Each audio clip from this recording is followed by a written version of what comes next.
you think the IMF is so hot at El Salvador, right? It's gone beyond just saying, yeah, we don't think this is a great idea. And they're making now threats toward El Salvador about, their debt and borrowings from the IMF.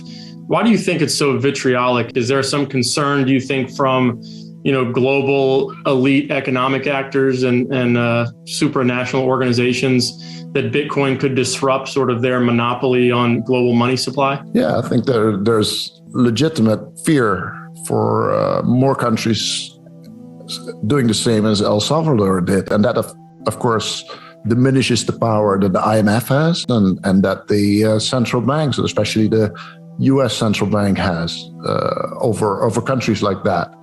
So I would be very afraid. I don't think they can stop it unless with force. And we've seen many examples in the past that, of course, the diplomatic and financial aid is the first step, and then force is the second step. So I think it's very, very interesting to see what happens and what the IMF does next, because it urged El Salvador to cut the legal tender standard for Bitcoin, but El Salvador said no. So what's the IMF's next move?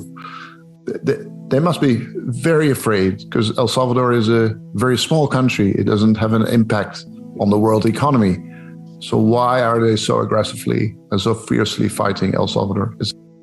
We've seen an explosion in altcoin activity, including Ethereum in the last year outperforming Bitcoin. But the altcoins also have greater volatility. How do you evaluate the altcoins relative to Bitcoin? And what do you say to altcoin investors? Well, from a investment point of view, I think it's a great move. I think people that invested in Ethereum did better than I did last year, because of course, I'm a Bitcoin maximalist. I believe in the decentralization that Bitcoin brings, and the fact that it's the biggest one out there, and that Bitcoin is a protocol. But I sure see a lot of business cases that maybe do not depend on that decentralization as much as a money use case would be, but more on the ICOs that we saw, or more recently the DeFi and NFT markets that are built on other coins. So I certainly see it as a very broad ecosystem. I am a Bitcoin maximalist, so I think that in the end, NFTs and DeFi and all that will be built on the much more secure and decentralized Bitcoin chain.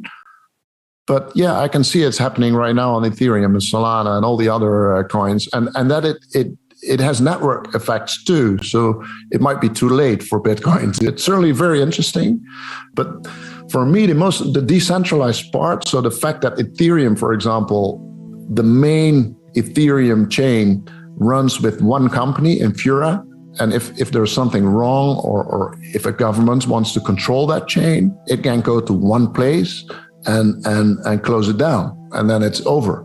That's why all the predecessors of Bitcoin failed. And with Bitcoin, of course, there's 100,000 nodes. Everybody can run their own nodes easily, and governments cannot close it down. And that's I think when there's a need for decentralization in a crisis situation, or when a government or company is trying to take control of a chain, then you'll see the big advantage that real decentralized chains like Bitcoin, and in fact there's only one, is Bitcoin, has. But right now I see a very diverse, a very broad spectrum of coins and tokens that are doing very interesting stuff, to be like NFTs. That's just brilliant.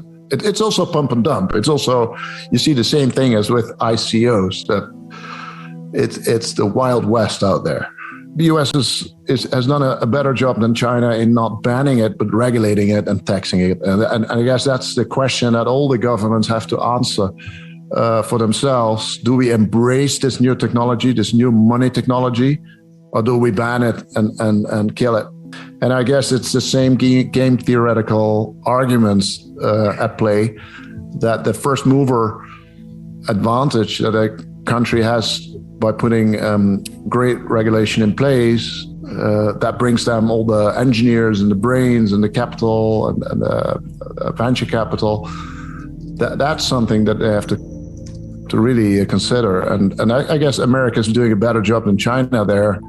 But of course, Canada, Europe, and even El Salvador are seeing this as well. So I think in the end, it will be a competition. And the company or the country that has the best regulation will win this game. And the next crypto valley, if you will be in the country that has the best regulation. So yeah, and I guess from an origin point of view, America with its freedom and entrepreneurship should be well positioned to capture a large share of this new technology market.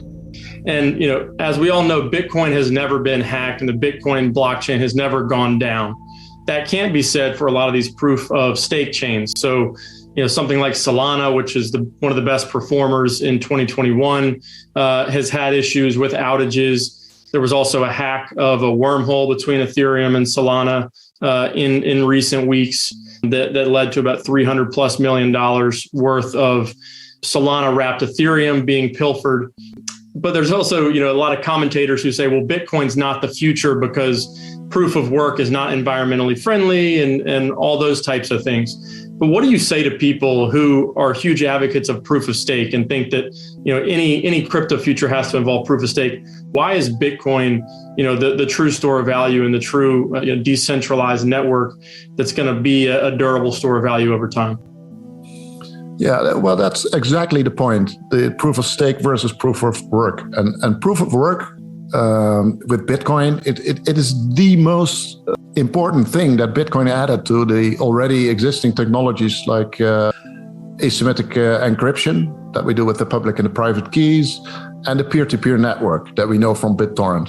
So Bitcoin is basically that asymmetric encryption, BitTorrent, peer-to-peer kind of network structure, and proof of work. And proof of work is what makes the coin secure. So you need miners, you need to spend real dollars to hash the blocks and to secure the chain. And with proof of stake, you sort of go back to the fiat world where the one with the most coins, the one with the most value invested in that chain has the power to do whatever they please. And it's so in my view, it's a step back. Yes, it doesn't take all the mining, it doesn't take all the miners and all the power that's required with Bitcoin. So you can label it, you can marketing it as environmentally friendly, but it sets you back one step to the old system that we know, the fiat system. So the ones with the power, with all the coins, with money, they run the show, and that's what you don't want. For me, it's clear that proof of work is the only thing, and proof of stake is just a step back, and that's also why you see those problems that you mentioned. Like, it can be abused by the happy few, and maybe that's okay for an NFT use case or for a DeFi use case, but it certainly is not for a global money use case.